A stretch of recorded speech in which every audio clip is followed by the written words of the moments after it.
शुरुआत हुई थी 1984 में पुणे से, जब डॉक्टर विश्वनाथ कराड़ सर ने महाराष्ट्र का फर्स्ट प्राइवेट इंजीनियरिंग कॉलेज खोला।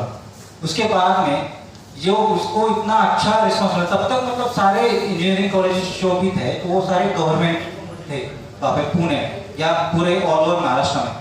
तो वो जो ट्रेडिशन था प्राइवेट कॉलेजेस का, it has been started by our founding father.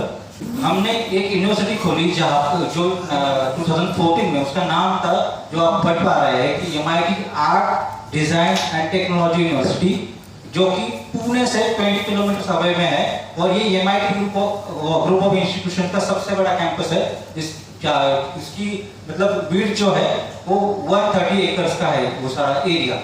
बहुत ही ब्यूटीफुल मुला मुठा रिवर है हमारे यहाँ का, वो फेमस। जैसे यहाँ पे जमुना है ना, वैसे पुणे से निकल के वो वहाँ पे जाता है।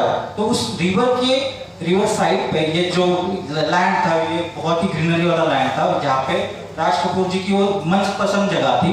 बेसिकली ये जो कैंपस है, तो I just welcome Aditya Kedare sir, he is assistant professor from school of law. फिर विश्वनाथ कराड़ साहब ने वो जगह खरीदी और वहाँ पे बहुत ही ब्यूटीफुल सा ऐसा एक कैंपस अभी बड़ा बना है। अभी यहाँ पे प्रोजेक्टर के अरेंजमेंट हम लोग लास्ट में नहीं कर पाए, नहीं तो अदरवाइज मैं आपको वीडियो दिखाता कि it is a very beautiful campus.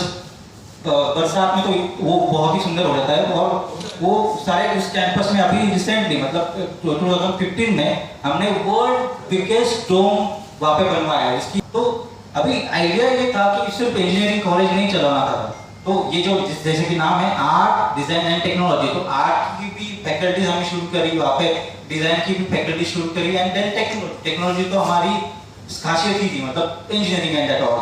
तो आर्ट में हमारे यहाँ पे स्कूल ऑफ म्यूजिक है, देन स्कूल ऑफ थिएटर है, जैसे कि आके मतलब राज कपूर जी की मतलब बहुत बड़ी लेगेसी तो थी, तो उसके साथ से स्कूल ऑफ थिएटर, स्कूल का थिएटर है, देन वापस फिल्म के लिए भी है, देन म्यूजिक के लिए भी हमारे यहाँ पे स्कूल है। उसके बाद में डिजाइन में बहुत सबसे बड़ा जो एक डिजाइन स्कूल है, मतलब पूरे इंडिया में one of the best design school भी वहाँ पे है। देन लेटर ऑन ये सारी चीजें इस्टेब्लिश होने के बाद में last year we have launch school of law. तो हमारे मतलब कैंपस के जो पूरा कामकाज देखते हैं, executive president doctor Mangesh Karad sir, वो सारा पूरा उस कैंपस में सारी जवाबदारी देखते हैं। उनके ही विजन से ही ये सारा पूरा कैंपस डेवलप हुआ था। एंड उस कैंपस में later on last year we have introduced the course which is school of law. तो स्कूल ऑफ लॉ के बारे में अभी आदित्य सर आपको बहुत ज्यादा डिटेल में बताएंगे। देखिए, good afternoon everybody, I am professor Aditya Kedare from school of law MIT ADT university. I am thankful to everybody. आप सब इतने दोपहर को यहाँ पे आए। I am really grateful that all of you have come here. As sir mentioned that MIT ADT is providing world-class infrastructure. It's not just about education but a holistic development of the student.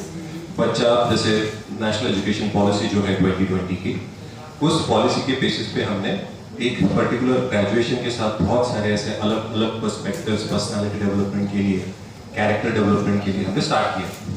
उसमें से जो नए courses हमने start किए पिछले साल, school of law जो हमने स्टार्ट किया है, उसके अंदर मैं थोड़ा बहुत आपको इन्फॉर्मेशन देना चाहूँगा कि हमने कौन से कोर्सेज दे रहे हैं लॉ में। तो सबसे पहला जो है वो है BBA LLB कोर्स, जो 5 ईयर कोर्स होता है, जिसमें 12th स्टैंडर्ड के बाद आप अप्लाई कर सकते हैं। उसके बाद आता है आपका LLB कोर्स जो 3 इयर्स का होता है, and that you do after graduation. जो लोग ग्रेजुएट्स होते हैं, कोई भी ग्रेजुएशन चल जाता है। And we also have a master's program, LLM, that is a 2-year course. We also have a postgraduate certification in legal journalism. तो ये आप लोगों के लिए काफ़ी इंटरेस्टिंग है, क्योंकि बहुत सारे जर्नलिस्ट होते हैं लेकिन उनको लॉज नहीं पता, और कई बार ऐसा कुछ हम प्रिंट कर देते हैं जिसकी वजह से डिफेमेशन हो सकता है, कंटेम्प्ट ऑफ कोर्ट हो सकता है, या even it can lead to law and order problem. तो legal journalism basically this course is also there, which is a 1-year course, and आप ऑनलाइन अटेंड कर सकते हैं। हमारे पास PhD का भी कोर्स है, 5 ईयर कोर्स है जो 3 इयर्स में कंप्लीट हो सकता है। तो PhD भी हम प्रोवाइड कर रहे हैं। तो ये सारे हमने नए कोर्सेज स्टार्ट किए हैं। लेकिन जैसे मैंने आपको बताया कि लॉ के साथ हम और क्या क्या प्रोवाइड कर रहे हैं, तो अगर आप मुझे पूछेंगे तो हम बच्चे को एक फॉरेन लैंग्वेज पढ़ाते हैं, उसकी चॉइस की। क्रिएटिव और परफॉर्मिंग आर्ट्स में जैसे सर ने बताया, we already have a school of music, school of theatre. तो बच्चा अगर एक्टिंग में इंटरेस्टेड है, डांसिंग में इंटरेस्टेड है, म्यूजिकल इंस्ट्रूमेंट सीखना है उसको, अगर कोई फॉर एग्जाम्पल, तो वो अगर वो बोलता है मुझे ड्रम सीखना है, गिटार सीखना है, सितार सीखना है, तो हमारे पास उसकी फैकल्टी है। जो उसको सिखा सकते हैं। ये भी हम बच्चों को प्रोवाइड करते हैं, and this is indicated in their results. उनके रिजल्ट्स में भी ये आता है। ओके, ऐसा नहीं कि ये बस कर दिया और हो गया। This is reflected on their results. We also have health practices. हफ्ते में 1 दिन 2 घंटा उस बच्चे को yoga, meditation, ground fitness, surya namaskar, kapalbhati, ये सारी चीजें सिखाई जाती हैं। हेल्थ प्रैक्टिसेस भी कवर किया जाता है। उसके अलावा जो ग्रामीण भाग से जो बच्चे आते हैं उनको इंग्लिश में काफी दिक्कत होती है। They know, they understand English, but they don't have the confidence to speak English in front of the people. वो डर जाते हैं, स्टेज फियर होता है, रूरल बैकग्राउंड से आते हैं बेचारे, तो उनको थोड़ा सा सपोर्ट की जरूरत पड़ती है। तो पहले सेमेस्टर में ही हम इंग्लिश भी बच्चों को सिखाते हैं कि कैसे बात करना है। बिल्कुल देखिए, आप लॉ करने के बाद तो वकील बनने वाले हो, हाई कोर्ट, सुप्रीम कोर्ट में इंग्लिश में प्रैक्टिस होता है। इवन तो लोकल कोर्ट में अगर हिंदी या महाराष्ट्र की बात कर रहे तो मराठी में होता है। बट अल्टीमेटली आपको हायर जुडिशरी में जाना है तो इंग्लिश तो आपको आनी चाहिए। तो उन बच्चों में कॉन्फिडेंस आने के लिए ये भी हम particular subject, just general English, ये भी हम पढ़ाते हैं बच्चों को, जो होलिस्टिक डेवलपमेंट का एक पार्ट है।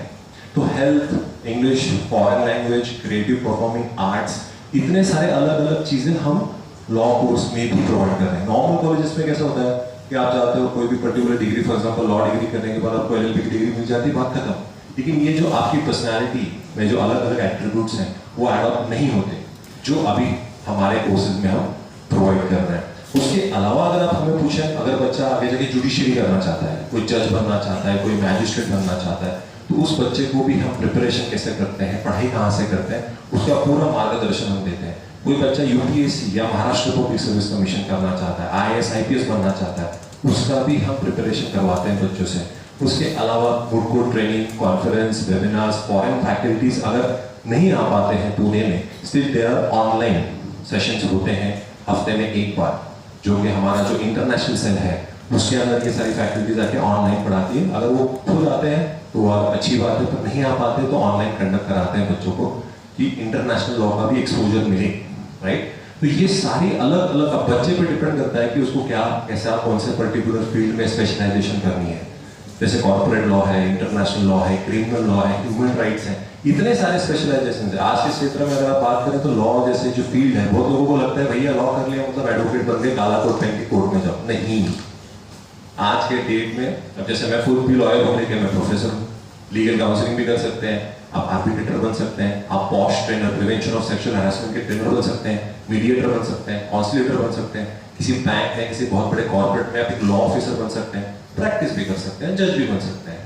तो इतने सारे स्ट्रीम्स बढ़ गए हैं लॉ में, ऐसा हो गया है। तो धीरे धीरे लॉ का डिमांड, लॉ और इन जनरल लोगों को लॉ के बारे में पता होना चाहिए। हमारे फंडामेंटल राइट्स, हमारे ड्यूटीज, हमारे लीगल राइट्स हमें पता होने चाहिए। कई बार हमें नहीं पता होता और हम ब्लेम करते हैं सोसाइटी को, कभी गवर्नमेंट को, कभी हमारे सोसाइटी में, जिस सोसाइटी में हम रहते हैं उसको, बाकी के लोगों को, विदाउट नोइंग द लॉ। तो अगर लॉ का क्षेत्र ऐसा है जिसमें जितना नॉलेज लोगे उतना कम है, तो हम प्रोवाइड करते हैं ज़्यादा से ज़्यादा स्पेशलाइजेशन। जैसे हमारे मास्टर्स में इंटेलेक्चुअल प्रॉपर्टी राइट्स का स्पेशलाइजेशन है, जिसमें पेटेंट्स हैं, कॉपीराइट्स हैं, ट्रेडमार्क्स हैं, जिसका बहुत बूमिंग फील्ड है, उसमें स्पेशलाइजेशन है। साइबर लॉ, साइबर क्राइम के बारे में आप सब सुनते ही होंगे कि भाई आज मोबाइल में से पैसे चले गए, अकाउंट में से भी विदाउट, मैंने तो कुछ एंटर कर दिया, कोई लिंक आपने दबा दी, तो उसके बारे में हमारे देश में साइबर क्राइम रिलेटेड स्पेशलिस्ट या एक्सपर्ट्स बहुत कम है। लॉयर है उसको टेक्निक नहीं मालूम, टेक्नीशियन है उसको लॉ नहीं मालूम। तो ये जो LLM कोर्स है वो स्पेसिफिकली इस ये जो एक वैक्यूम क्रिएट हो गया है हमारे इंडिया में, उसको भरने की हम कोशिश कर रहे हैं। और जैसे मैंने कहा, विश्वनाथ कराड़ सर का तो एक विजन है ही, लेकिन हमारे जो एग्जीक्यूटिव डायरेक्टर है मंगेश कराड़ सर, उनका ये तो था कि भाई law has to be the strong point, ये फ्यूचर है, इसलिए ये कोर्सेज हमने स्टार्ट किए। और हमारी जो प्रिंसिपल मैम, डीन मैम है, डॉक्टर सपना सुब्रदेव मैम, उनके एबल गाइडेंस के अंदर हम ये सारे कोर्सेज प्रोवाइड कर रहे हैं। एंड सबसे इम्पोर्टेंट बात तो ये है कि कई बार बच्चे तय नहीं कर पाते कि भाई हम क्या करें लाइफ में, है ना। कोई बच्चा होता है जिसको पता होता है मुझे आगे जाके IAS बनना है, या मुझे फॉरेन में जाके सेटल होना है, मुझे इंजीनियरिंग करके MBA करना है, पर बहुत सारे ऐसे बच्चे हैं जिनको पता ही नहीं होता। तो कई बार वो एंट्रेंस एग्जाम नहीं दे पाते। अरे मैंने इंजीनियरिंग की थी पर अब वो तो क्लियर नहीं हो रहा, अभी चलो लॉ कर लेते हैं, पर लेकिन मैंने एंट्रेंस एग्जाम दी नहीं, तो क्या करें।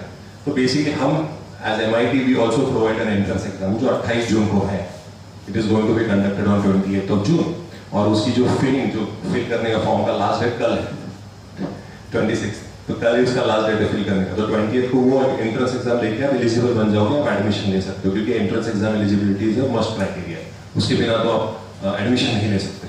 तो वो एग्जामिनेशन 28 जून को है, जिसके रिजल्ट्स 3 जुलाई को बाहर 5 बजे शाम को डिक्लेयर कर दिए जाएंगे, आपकी मेरिट आपको पता चल जाएगा। तो MIT जो बच्चे गवर्नमेंट एंट्रेंस एग्जाम नहीं दे पाए, उसके लिए आप हमारी खुद की एंट्रेंस एग्जाम भी कंडक्ट करते हैं। तो बच्चे जो इंटरेस्टेड है उसमें वो जरूर अप्लाई करके they can get the benefits of all the facilities।